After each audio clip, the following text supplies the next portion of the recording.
Assalamualaikum, marhaban ho sa lahat. Siguro naririnig mo palagi ang word na haram.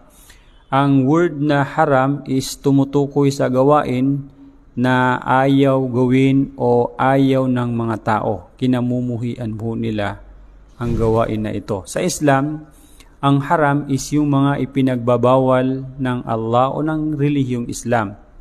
Kagaya ng pagkain ng baboy, pag-inom ng alak, yung usury, pakikipagtalik sa hindi mo asawa, yan yung haram. Pag ginawa mo, magkakasala ka, maaari kang makapasok sa impyerno.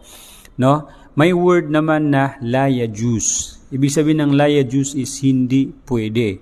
So, yung word na la yajuz, pwedeng haram, pwede ring patakaran lang, pero hindi ka naman magkakasala. Kagaya ng la yajuz isti'mal al-jawwal hadal bait fi hadal bait. So hindi pwede ang paggamit ng cellphone sa bahay na ito.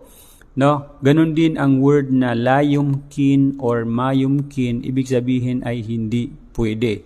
So pwedeng policy lang, ma yumkin